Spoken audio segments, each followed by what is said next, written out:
Las cifras sobre abusos en el Ecuador son verdaderamente aterradoras. Se encuentra con nosotros Lourdes Cuesta, asambleísta de Creo por la provincia de La Suay, integrante de la Comisión de Justicia y Estructura del Estado, proponente del proyecto de ley sobre el que acabamos de informar. Buen día, gracias por estar aquí. ¿Cómo funcionaría este registro? Buenos días, Eduardo. Primero que nada, muchas gracias por el interés en un tema tan sensible y que preocupa realmente a todos los ecuatorianos. Este proyecto nace justamente del dolor que se ha visto de familias ecuatorianas, incluso en mi ciudad se han dado casos tremendos de abuso infantil.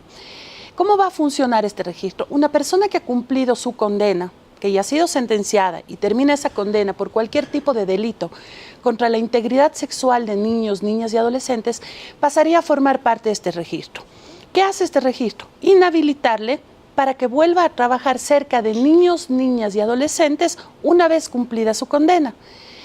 ¿Por qué esto? Porque lamentablemente quienes cometen este tipo de delitos tan atroces muy difícilmente se rehabilitan y por el contrario, de acuerdo a las estadísticas, reinciden. Cuando se encuentran privados de libertad, están rodeados de adultos, se encuentran en una falsa calma. Porque no son los adultos quienes les despiertan el impulso sexual, son los niños. Entonces, queremos prevenir, proteger a los niños, porque hemos visto que lamentablemente cuando se da uno de estos casos en instituciones educativas, se le cambia de un distrito, se le cambia a otro, o estas personas vuelven a trabajar cerca de niños. Con este requisito para ser parte de una institución, para ser chofer de una buseta, para poder manejar el bar escolar, la cancha de fútbol, la academia de ballet, cualquiera de estos temas, se necesita presentar este certificado de no encontrarse inhabilitado. Es decir, ellos tienen que demostrar que no son parte, las personas que van a trabajar en actividades cercanas, adyacentes a centros educativos, a guarderías, etcétera, que no son parte de este registro. ¿Pero hay algo más que les distinga? A ver, por ejemplo, para que quede claro, si es que yo el día de mañana quiero trabajar como niñera, el momento que voy a buscar ese trabajo o que me presento a una entrevista de trabajo, así como presentamos la cédula como requisito o nuestra hoja de vida, presentaré mi certificado de no encontrarme inhabilitada. ¿Qué quiere decir esto? Que no consto en ese registro de ofensores sexuales. Es una forma de prevenir efectivamente. Este certificado lo emitiría el Ministerio del Interior, alimentado por supuesto por la base de datos que le dará el Consejo de la Judicatura. Ahí van a constar los datos de las personas, lugar de trabajo, último trabajo por supuesto, dirección domiciliaria. ¿Para qué? Para que los padres podamos tener un control sobre quién está cerca de nuestros hijos. Pero si me permite, los agresores sexuales no solo atacan a niñas, niños y adolescentes. Hay múltiples casos de abuso sexual que tienen que ver con mujeres adultas. ¿También se haría extensivo a este grupo? Por el momento no. Hay países que ya han actuado al respecto. Por ejemplo, España, que ya maneja un registro de agresores sexuales de niños, niñas y adolescentes, amplió ya su registro para que consten en ellos todos aquellos agresores sexuales, incluso de mujeres. Nosotros en nuestro país tenemos un sistema de rehabilitación social, entonces se entiende que quien ha cumplido una condena está rehabilitado y puede reinsertarse en la sociedad. Aquí hay un tema distinto en el caso de los niños, de las niñas y de los adolescentes. ¿Por qué? Porque no son sujetos de rehabilitación, lamentablemente. Este proyecto de ley... ¿Por qué no lo son? Porque no es normal que alguien se sienta atraído sexualmente por una criatura de 3, 4, 6, 10 años. No es normal que una persona quiera agredir en su integridad sexual. Lamentablemente sí. El otro día conversábamos con el doctor. Esto es algo clínicamente probado. Hay estudios psicológicos y psiquiátricos al respecto. Conversábamos con el doctor Ernesto Patiño la semana anterior en la Comisión justamente de Justicia y él contaba un caso en donde una persona que se encontraba privada de su libertad por haber agredido sexualmente a un niño dibujaba niños y que los otros privados de la libertad, los guardias de la cárcel le decían, sigue dibujando niños. Salió en libertad y ¿qué fue lo primero que hizo? Violar a una niña. No es una ley que me inventé yo. porque yo creo que lo que funciona bien en otros países hay que copiarlo. Entendemos que en Argentina y en Chile también existe un registro. Existe en Argentina, en Chile, en El Salvador, en Canadá, en Estados Unidos. Prontamente se está ya aprobando este tipo de ley también en Colombia. Y eso ha reducido los delitos sexuales. Lamentablemente no es algo que puede evitar, no es algo que erradica por completo. En términos absolutos, sin duda. Pero sí es un paso para prevenir. Por ejemplo, en Estados Unidos está la famosa ley Megan, que es más drástica todavía. Un ofensor sexual cumple su condena y va a vivir en cualquier barrio y tiene que ir puerta por puerta de sus vecinos diciendo: soy fulano de tal, cumplí una condena por agresión sexual a un niño y voy a vivir en esa casa. De tal forma que los vecinos del barrio sabrán tomar las precauciones necesarias con sus hijos. ¿Está forzado a hacerlo de manera...? Por supuesto. En Estados Unidos incluso son monitoreados mediante un sistema. Algunas personas me han preguntado si es que no es discriminatoria esta ley. No. ¿Por qué? Porque estamos nosotros protegiendo a un grupo vulnerable frente a un grupo peligroso, un grupo que necesita mayor protección tanto del Estado y de la sociedad. Existe incluso una opinión consultiva de la Corte Interamericana en donde habla de distinción. ¿Qué hacemos? Distinguimos este grupo, que como digo es de riesgo y peligroso, para otro grupo que necesariamente, valga la redundancia, necesita mayor protección. Estas personas, una vez cumplida su condena, podrán trabajar en lo que sea. Podrán ser comerciantes, constructores, podrán trabajar en lo que gusten. Cerca de niños, no. ¿Cómo hacer para que este registro incluya a personas pertenecientes a iglesias? No hablo solo de la Iglesia Católica, de las iglesias evangélicas también, que han sido directamente acusadas de provocar este tipo de abusos. Esta ley no distingue profesión, no distingue sexo, no distingue edad.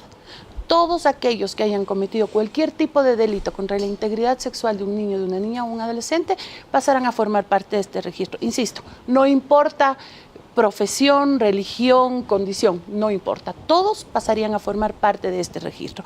Justamente su pregunta me lleva a recordar lo que sucedió en la ciudad de Cuenca con el ex sacerdote César Cordero Moscoso, por ejemplo. Claro que sí. Un poco de ahí nace esta intención de crear el registro, de lo que ha sucedido en mi ciudad. Hoy mismo en Cuenca vivimos un caso terrible, conocido como el caso del Mangajo. Un hombre de 30 y pico de años que ha abusado de una cantidad de niñas, tiene ya alrededor de 11 denuncias. A mí no me pueden decir que esa persona, una vez que cumpla su condena, puede salir a trabajar nuevamente cerca de niños. Tiene que alejarse de ellos, definitivamente. ¿Hasta dónde llegará en términos de hacer público la condición de abusador o de antecedentes sobre abuso de cada una de las personas? En otros países es público. Aquí no lo podemos hacer porque sí existiría ahí una suerte de discriminación. Yo le aseguro que el día de mañana un empresario constructor que no tiene niños a su cargo, que no trabaja con niños, quiere contratar a alguien para su empresa. Si ve que fue ofensor de un niño, de una niña, que son el bien más preciado que tenemos como sociedad, no le va a querer contratar. Sin duda. Es por eso que no lo podemos todavía hacer público. Lo que sí es requisito indispensable presentar el certificado de no encontrarse inhabilitado para poder trabajar cerca de niños. Por ejemplo, el momento que una institución educativa vaya a contratar personal, no importa si va a ser profesor, quien barre el patio del colegio, el guardia de seguridad de la institución, deberá pedir su certificado de que no se encuentra inhabilitado quien quiere acceder al cargo. Esto forma parte, sin duda, creo yo, de una tendencia a hacer visible el problema. En el Ecuador hemos estado acostumbrados a hablar en claroscuros y en voz baja respecto de estos temas, pero los niveles de incidencia de este tipo de abusos han llegado a extremos verdaderamente insoportables. ¿Qué más cree usted que hace falta? Bueno, yo creo que hace falta educación. Educación en la sociedad, educación en los padres, porque muchas veces cuando vemos el cambio de actitud en un niño que no quiere ir, por ejemplo, a la escuela, es malcriado, es inquieto, está ocioso. No, Escuchémosle. ¿Por qué? Porque son llamados de atención. Algo le está incomodando, algo no le está gustando. Prestemos un poco más de atención. Yo creo que ahora los padres tenemos la obligación de trabajar. Creo que muy pocos pueden decir, no voy a trabajar, me quedo en la casa cuidando a los niños. A mí me encantaría poder hacerlo. La situación no da para eso. Pero el tiempo que compartimos con nuestros pequeños, con nuestros hijos, niños, adolescentes, tiene que ser de calidad. Escucharles, estar atento a cualquier tipo de señal. Y adicional a eso, como sociedad, dejar de señalar con el dedo. Porque la gente, las personas que han sufrido cualquier tipo de abuso sexual, no denuncian y no hablan por miedo, por vergüenza, porque no se sienten acompañados. Es tan importante que como sociedad empecemos a generar esa empatía y decir, aquí tiene que acabarse el problema. Ayudemos a que esas personas den un paso adelante y puedan denunciar. No nos quedemos callados. Metamos nuestro granito de arena, ayudemos a hacer bulla, que esto se conozca y se sepa. ¿Alguien ha expresado alguna objeción frente a este proyecto de ley? Sabe que he tenido un apoyo increíble en la Asamblea Nacional por parte de todos mis colegas asambleístas. Es un proyecto de ley que no tiene bandera política, no tiene bandera ideológica, simplemente protección. ¿Alguien lo ha criticado? En algún momento sí hubo un cuestionamiento sobre si puede ser o no una doble pena, o si es que una puede ser, redictimización. efectivamente, o si puede ser discriminatorio. He hablado con expertos constitucionalistas, he hablado con académicos, he hablado con autoridades y efectivamente no es una doble pena. ¿Por qué? Porque esta persona, una vez cumplida la condena, podrá tranquilamente estar en libertad. Y no es discriminación, es distinción. No cabe hablar de revictimización en este caso. No. O sea, usted dice una doble sanción. Sí, y no es doble sanción, porque una vez cumplida su condena podrá absolutamente llevar su vida tranquila y trabajar en libertad. No va a estar con un dispositivo electrónico, no va a tener ningún tipo de restricción, más allá que acercarse a este grupo vulnerable. Gracias, Lourdes Cuesta.